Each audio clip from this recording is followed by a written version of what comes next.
Good afternoon, everyone. Welcome to this webinar this afternoon. I am Sandra Whitehead. It is my honor to be the current president of SOPHIA. We are the community of health and all policies professions. I'd encourage you, if you're not currently a SOPHIA member, go to our website at hiasociety.org and join for the low price of $50. It's a great bargain, and you'll have access to things like the recording of this webinar. We are so excited to have Lindsey join us this afternoon to talk about her research on improving physical activity. And I have been lucky enough to know Lindsey for many, many years when she worked at the Association of State and Territorial Health Officials, or ASTO. Lindsey has an MPH from George Washington University and holds a bachelor's degree in Latin American Studies from Tulane. She is currently the Senior Program Manager for Public Health on Science, Medicine, and Public Health team at the AMA and a PhD candidate in Urban Planning and Policy at the University of Illinois, Chicago. Welcome to Lindsey Realmuto. Thanks so much, Sandra. It is such a pleasure to be here today. I see a lot of familiar faces on the call or on the webinar, and it's so nice to see you all, and a lot of folks that I don't know. So I'm really excited that you all decided to spend an hour of your day with me. I am going to go ahead and share my screen so we can go ahead and get started. Okay. I'm assuming hopefully everyone can see that. Absolutely. Excellent. So as Sandra mentioned, I am a PhD candidate in urban planning and policy at the University of Illinois, Chicago.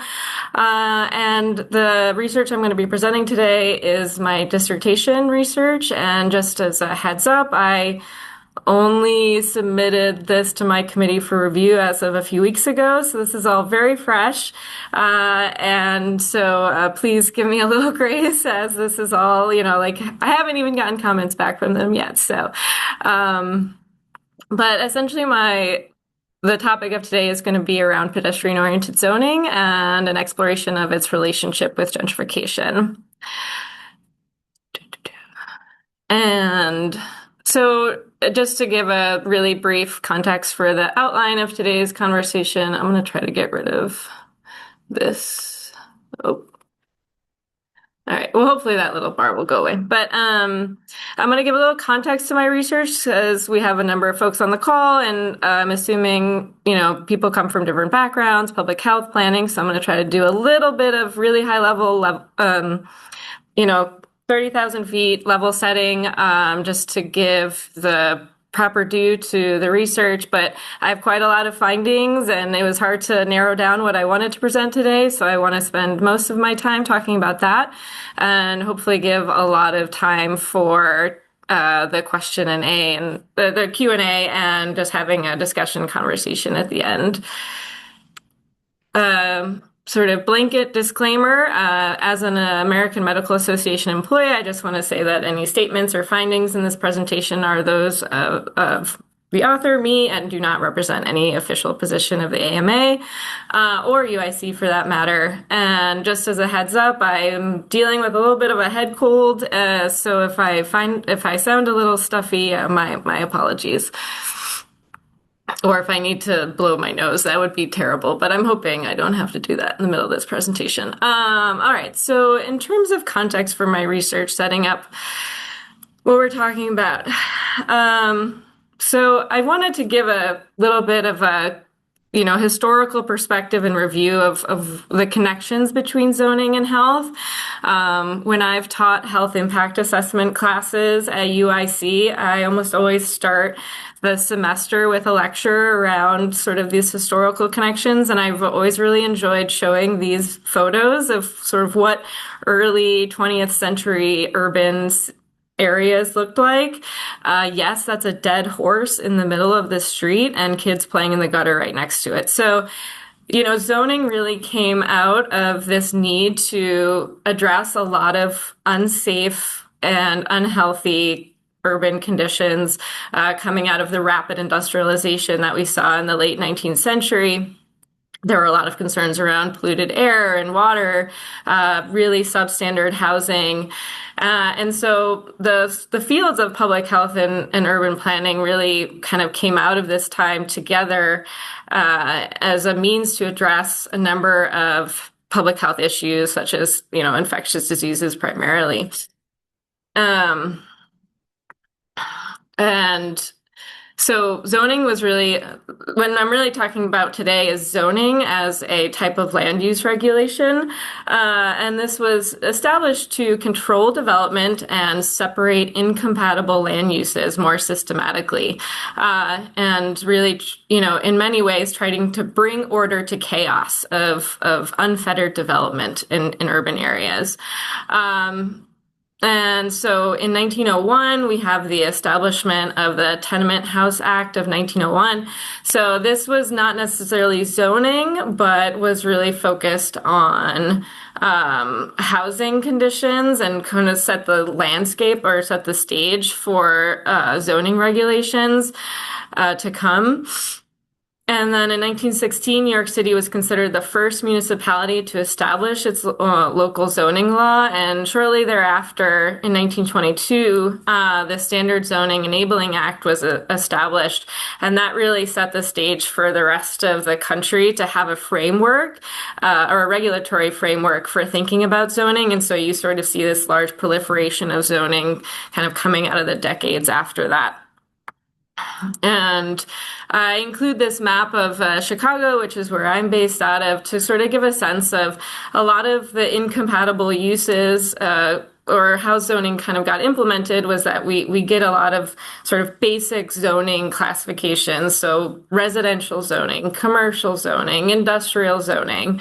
And the idea is that these uses need to be separate from one another in order to have more control and to to separate the incompatibility of these land uses. And this was a pretty stark shift away from the way urban development had been going in the US, and very different from what was mostly imported from European cities in terms of really focusing on mixed uses. While there was a lot of really, I think, important public health motivations behind early zoning regulations, I think it's really important to acknowledge the very explicit role of zoning as a mechanism for social control. And this was acknowledged fairly early on in terms of why zoning was being promoted. Progressive era reformer ideals, which were really kind of an important underlying thread in zoning regulations, were highly racialized and aimed to normalize social behaviors and improve moral character. And there was another major classist motivation for zoning regulations, and that was the protection of wealthier resident property and their property values from what was considered lower income multifamily housing developments. So, I think it's really important, and I'll get back to this at the end, to just sort of acknowledge that this from its inception zoning from its inception had a very racialized and classist motivation behind it. And I include this quote from the Euclid case, which was a Supreme Court case that sort of determined that local zoning laws were essentially legally permissible. It's where we get the term Euclidean zoning from, but that even at the time that was argued, which is, if I'm remembering my dates correctly, in the early 1930s, this sort of racist intentions of zoning, or the sort of this blighting of property values based on different populations moving into an area was well understood and well known as part of that motivation behind zoning. So we get this sort of proliferation of what I call traditional or Euclidean zoning across the US. And we experience that today. And what the outcomes of that traditional zoning regulations has really been the normalization of urban sprawl and the resulting loss of natural habitat, It's facilitated automobile dependency. It's much more resource dependent and expensive to build very, single family residential, low density sprawl areas compared to higher densities development. There's a very clear connection to racial and socioeconomic segregation. And our traditional zoning regulations really create a lot of hurdles for higher density residential development, which many contribute to our current affordable housing crisis in the US. So that's trying to set the stage for what I consider or have kind of termed pedestrian-oriented zoning, and that's the focus of my dissertation research. So coming out of almost a century of what, this traditional Euclidean zoning, in the 1980s and 1990s, there was sort of a pretty concerted effort among architects and urban planners to move towards, this what's kind of been termed a new urbanist paradigm of planning, which really tries to focus on greater mixed uses, compact urban form, and street connectivity, as opposed to really encouraging this separation of uses within different zones. So that's where I've termed this, I've created this term pedestrian-oriented zoning to describe the zoning strategies that I included in my research as sort of like the treated or the intervention, if you will.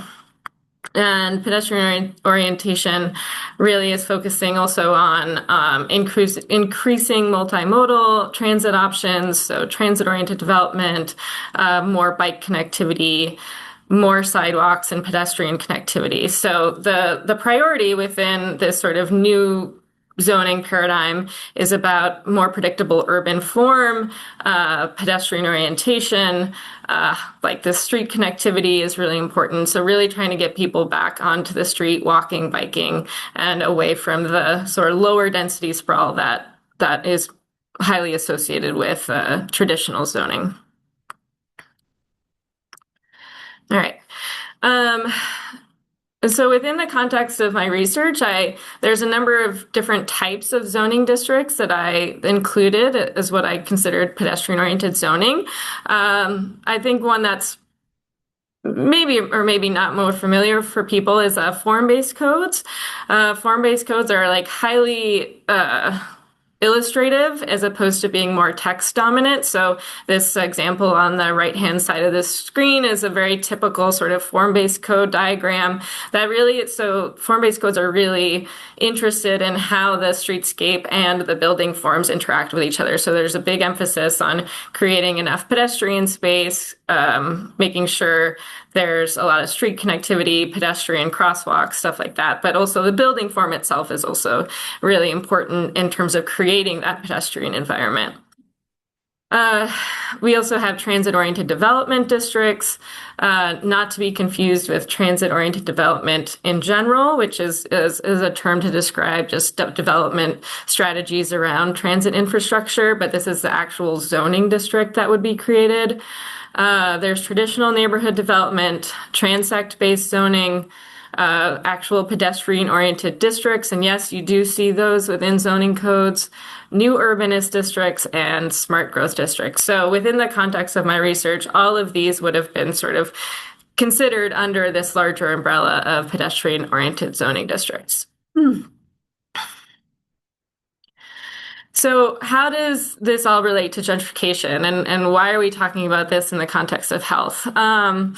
So over I'd say the course of the last 20 years or so, there's been a really significant research attention on the gentrification impacts from built environment improvements and public transit infrastructure. So, for example, you have sort of a view of what I believe is the High Line on the right, but there's a similar 606 Greenway in Chicago that's garnered attention in terms of its impacts on gentrification. So there is this growing concern that if you put something nice in that increases physical activity, that it actually, increases property values and displaces folks that were living there previously. And I would say in tandem, we've also seen this big growth in interest and research on the health effects of gentrification, and really thinking about it as a critical social determinant of health.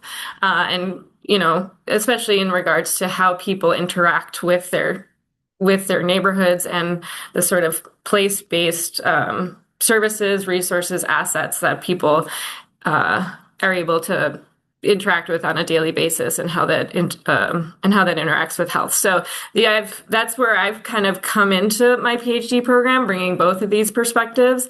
And what was really interesting to me and why I wanted to do a PhD in the first place was kind of bringing these two things together. um, So in terms of like filling a gap in the literature, there have been very few studies that have specifically looked at gentrification as a result of pedestrian-oriented zoning. But what we do know is that there have been shown to be some positive impacts of pedestrian-oriented zoning, specifically in terms of health behaviors or health outcomes. But some of that research has also elucidated the potential for negative impacts, particularly in qualitative research. There have only been two quantitative studies that looked or assessed gentrification-related outcomes. They concluded that there was no evidence of that.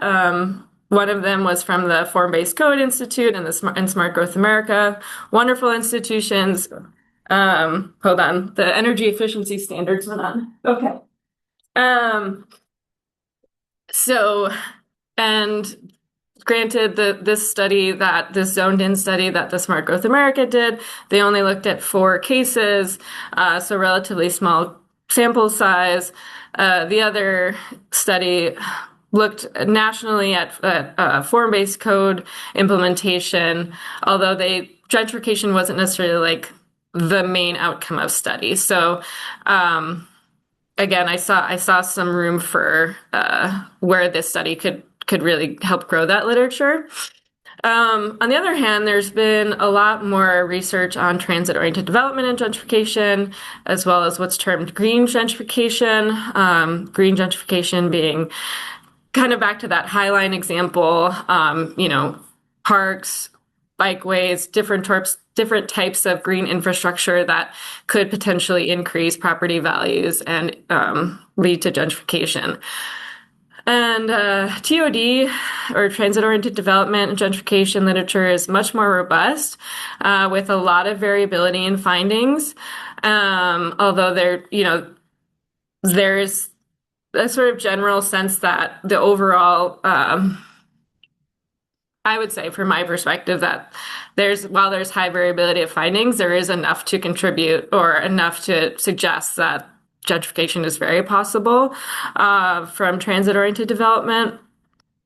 And it really comes down to like, how are we defining gentrification? How are we operationalizing it? And I can get into a little bit more on that in terms of how I decided to operationalize that within this research, but I will hold off on that for a bit. And then in terms of green gentrification, there is some evidence, but it's really highly context specific, and I'm not going to get too far into that. But if people have more questions about it, I'm happy to dive into that a little bit more at the end.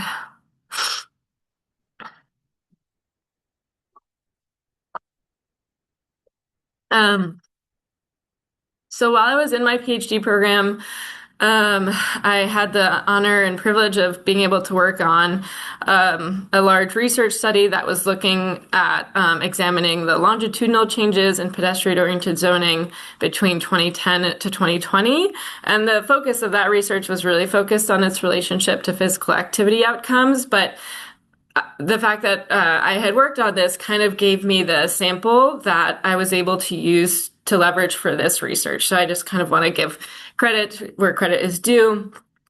That Dr. Jamie Shariki at UIC allowed me to sort of use this as a jumping off point for my research and take the zoning data that we collected as part of this. And I think I saw Henry on the call. So Henry was an amazing asset in terms of looking at zoning codes and doing a lot of the data collection on this.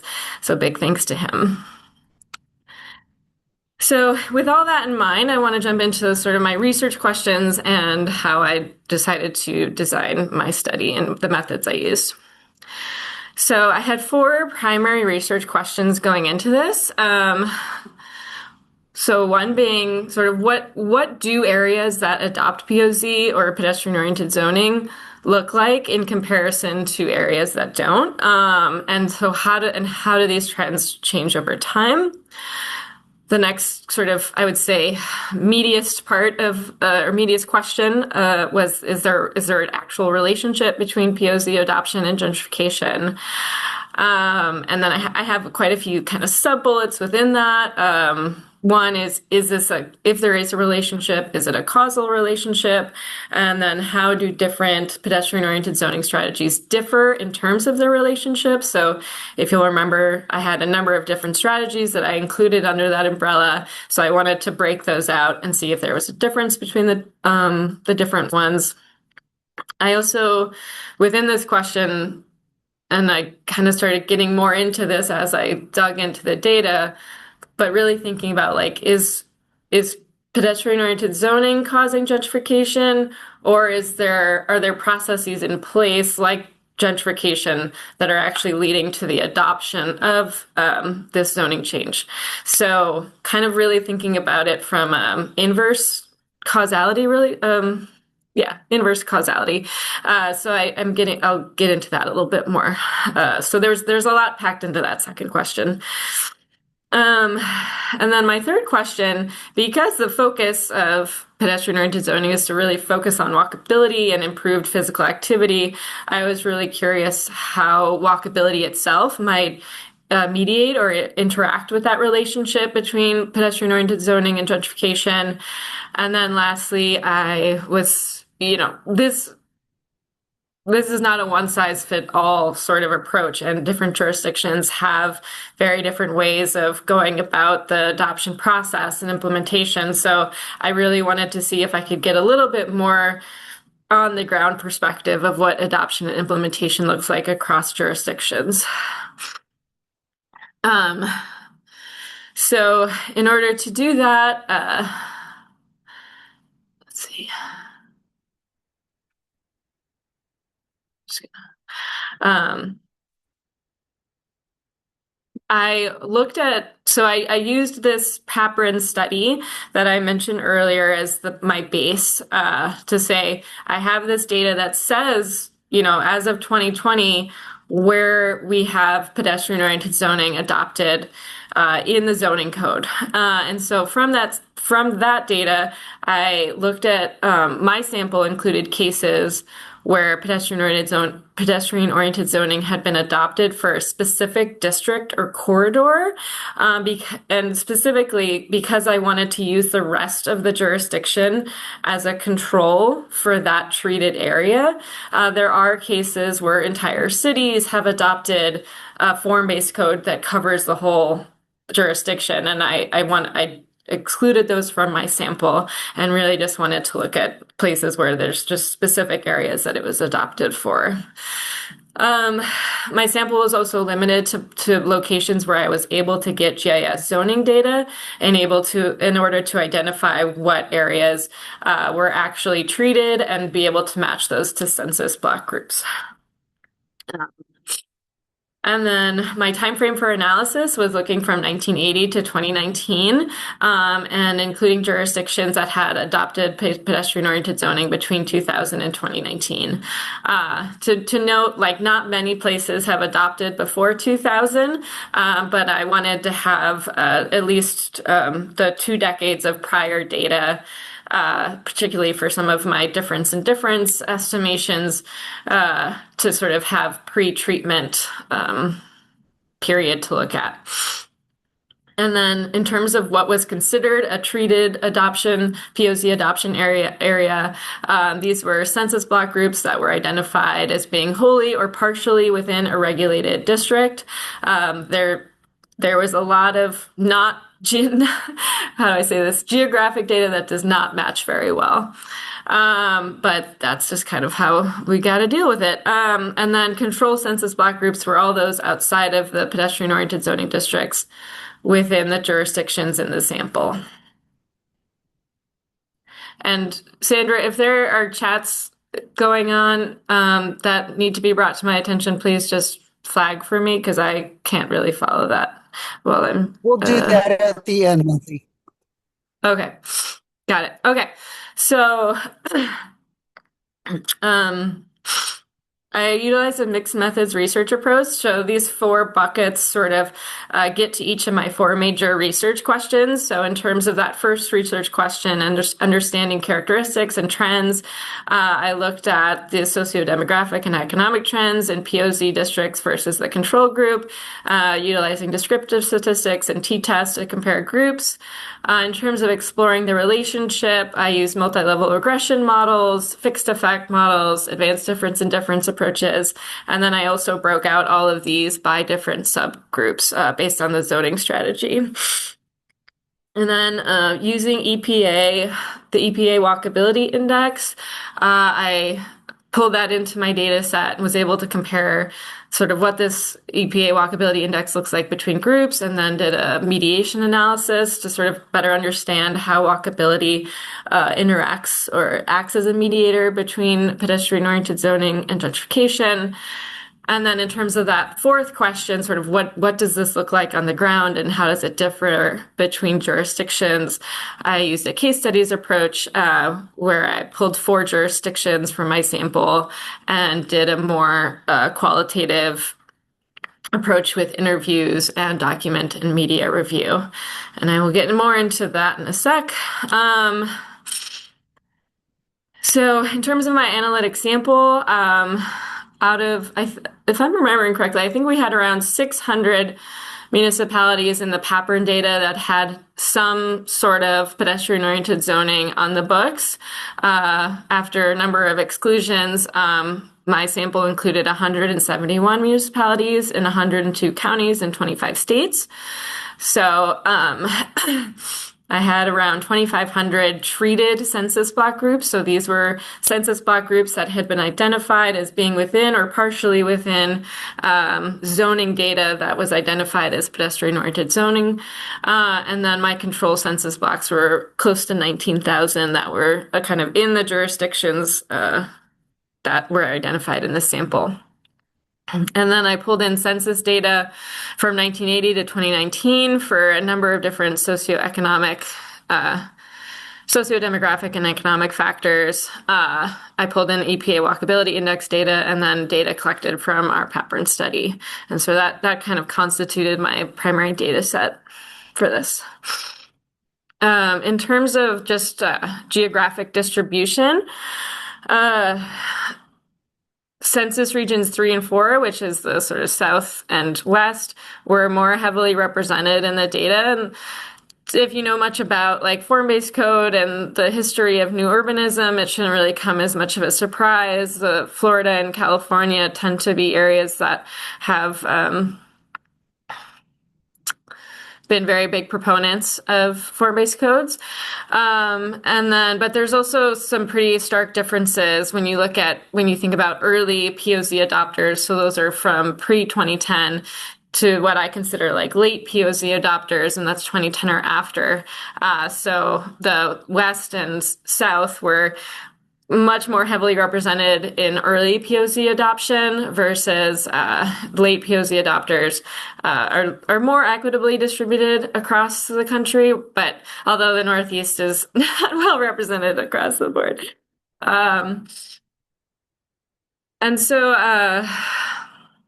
I want to take this time to go over how I define gentrification, because there is no singular definition of gentrification. There is no singular way of operationalizing it or measuring it. And so this is, as part, when you're doing gentrification research, this is such a critical component of the decision making. I used a definition from the Urban Displacement Project, which defines it as a process of neighborhood change that includes economic change in historically disinvested neighborhoods by means of real estate investment and new higher income residents moving in.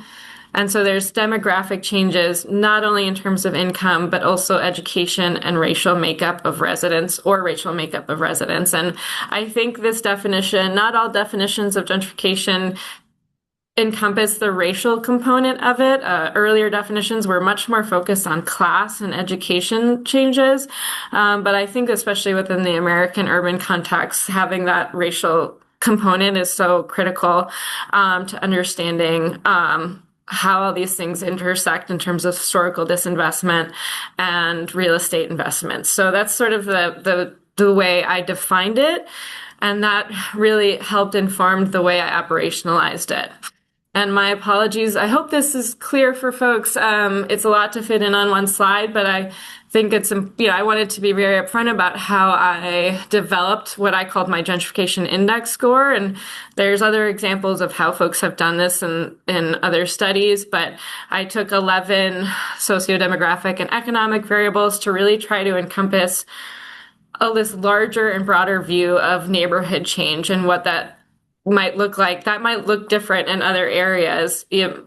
So really thinking about racial change, income change, real estate investment changes, and comparing that to the county at large, because I think for folks that do research in urban sort of mobility, like people move around a lot and people might be moving within the county and there might be things happening on a regional level that would be lost if I was only looking at it at a municipal level. So that my gentrification score was sort of based on whether the change happening in the central or the census block group level was greater than what was happening at the county level.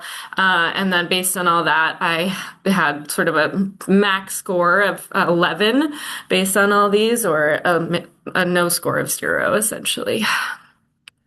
And I calculated this for each decade within my data, but also I calculated a score that looked at change from 2000 to 2019, or the period of treatment or adoption, which I'll talk about in a sec.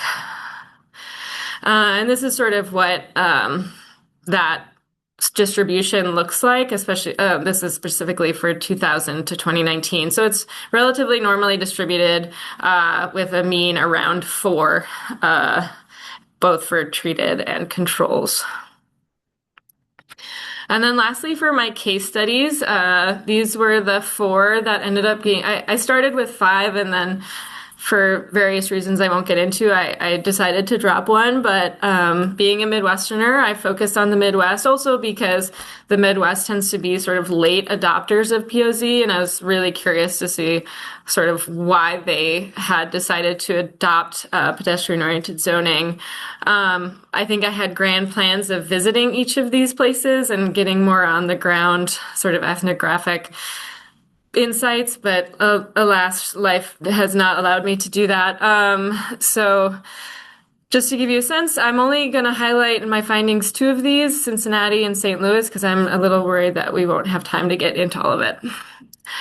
Okay, so in terms of my first question, so what trends are more prevalent in areas where POZ is adopted compared to control areas?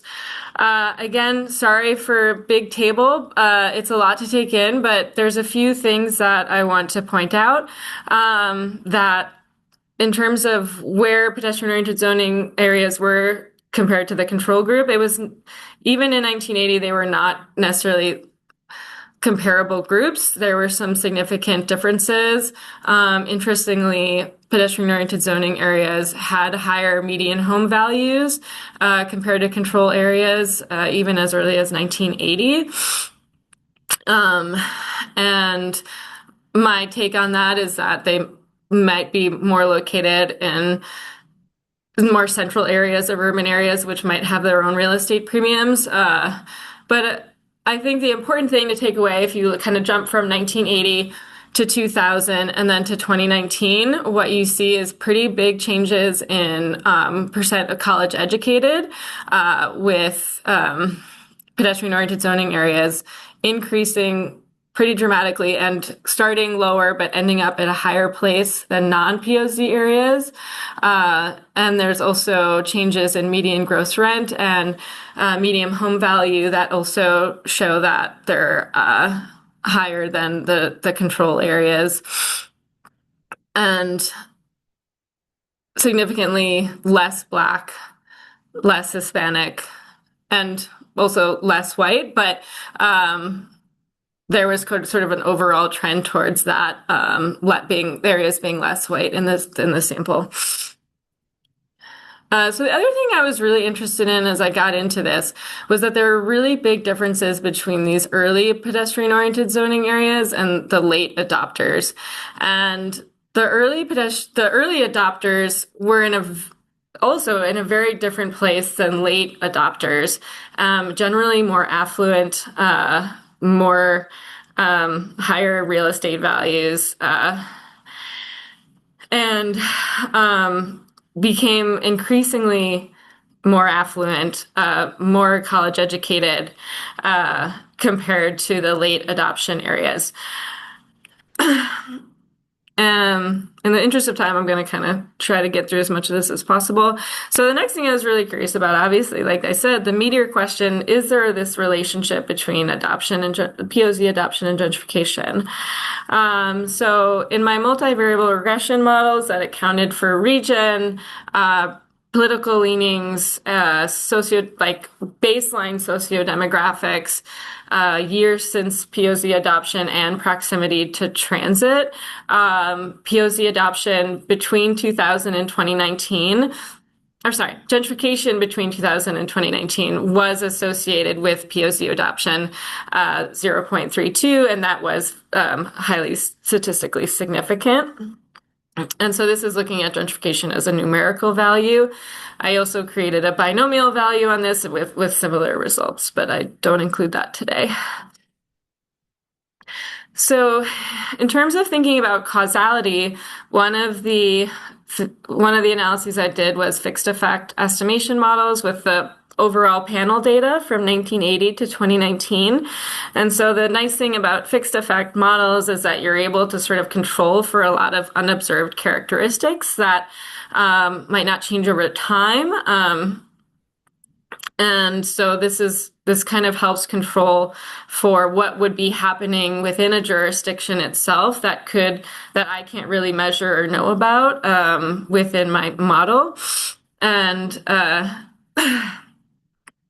again, the overall effect of POZ adoption on gentrification is a little bit less than the multivariable regression model, but it's still statistically significant at 0.24. The other thing I found really interesting about this, so I also included year or time as a factor within the analysis, and you see that time, it's like just sort of the progression of time itself is much more significant on gentrification. So there's this sort of trend towards more affluent, higher income,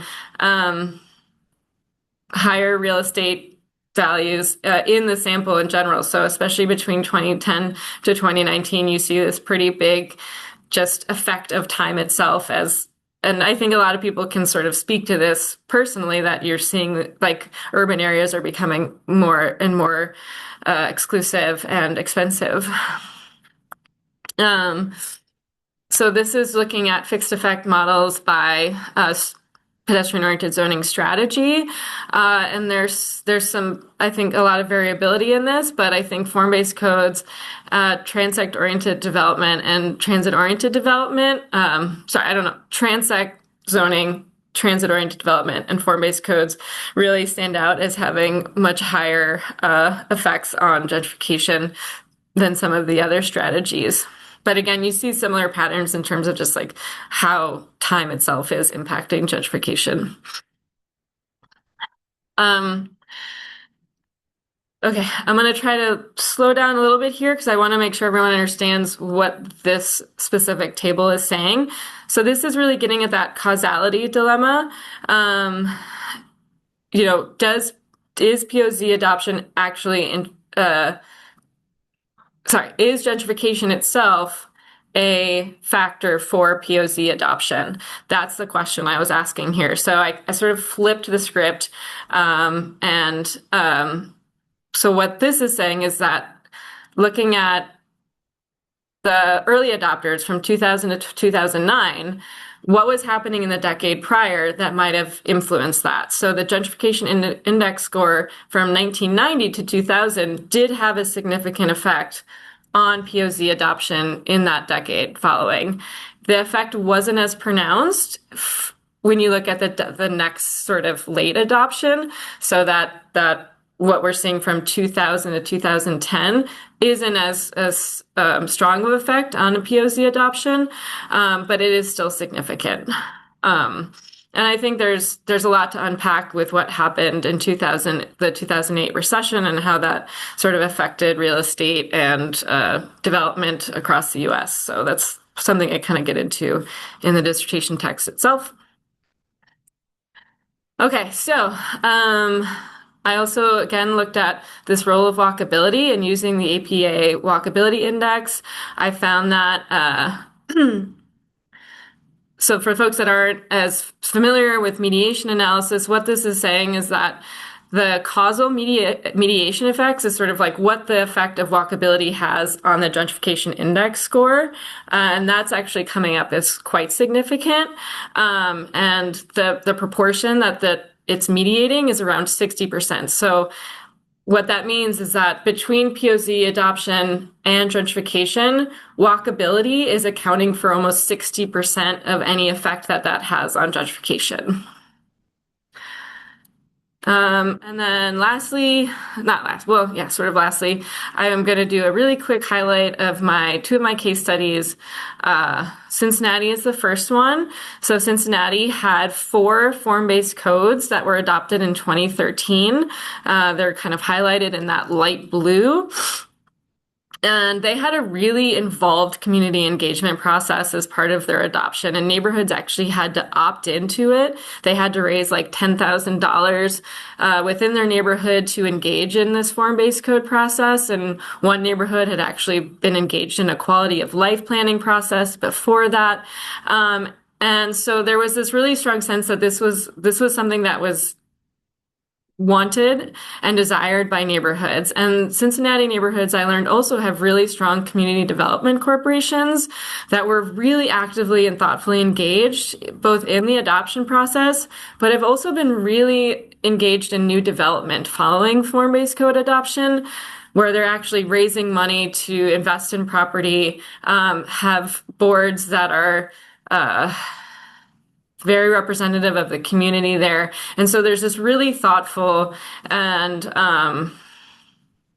really concerned community organization that's helping lead development. And I think because of that, what was really interesting about Cincinnati is that I didn't see the same sort of pattern as the larger sample, or actually the data that I saw when I looked specifically at Cincinnati did not indicate gentrification as a concern.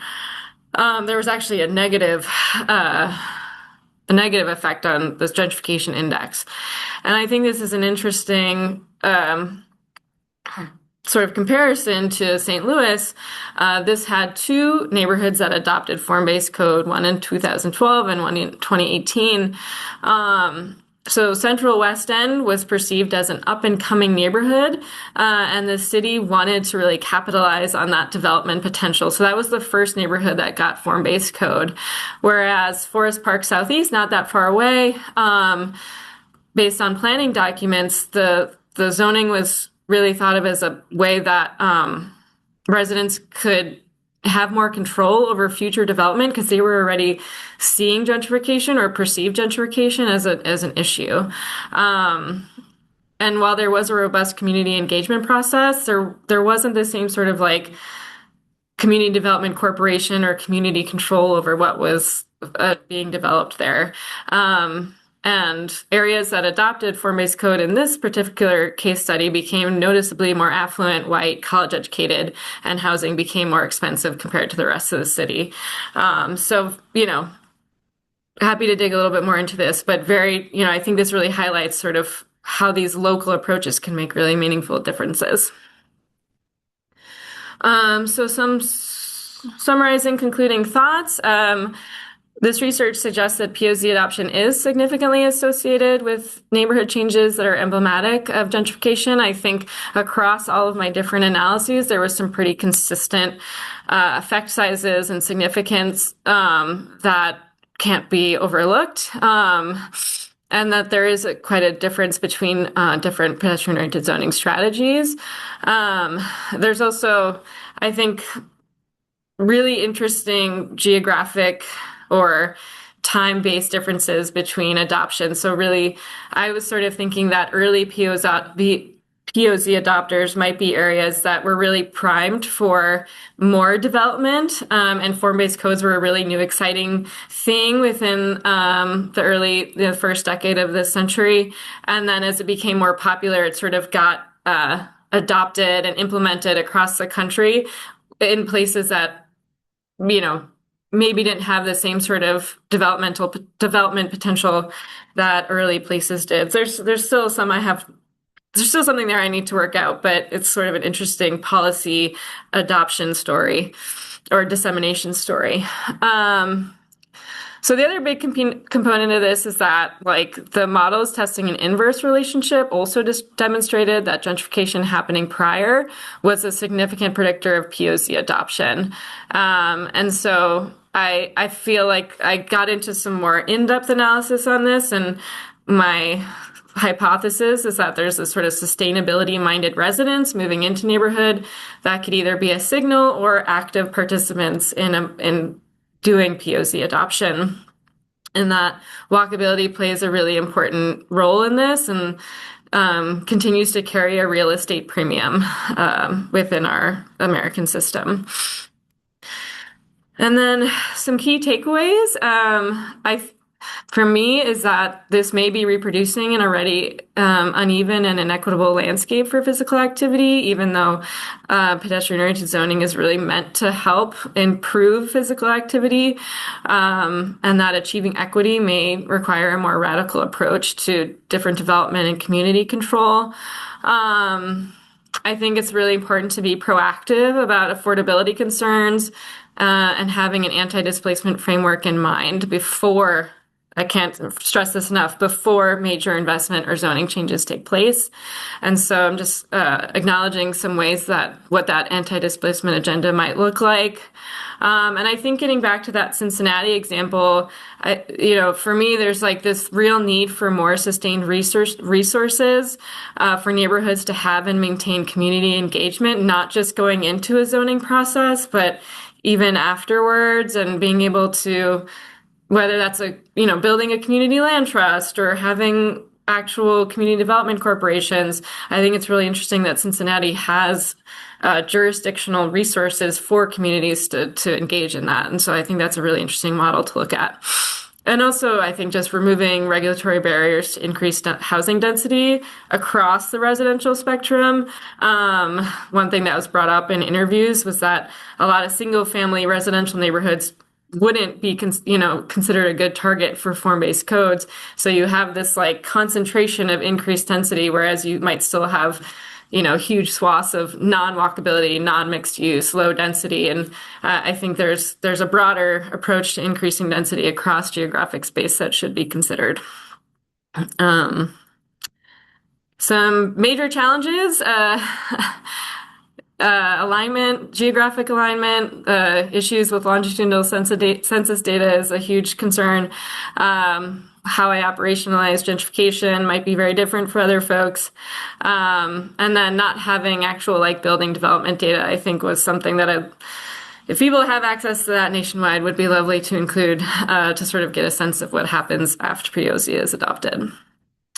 And here are some acknowledgements. And yeah, I will stop there. That was really great, Lindsey. And so much information, just jam-packed. It's really amazing. We have already had a couple of questions in the chat. So other folks, if you have questions, I invite you to put yours in the chat. Our first question is, how did you define robust community engagement? Yeah, great question.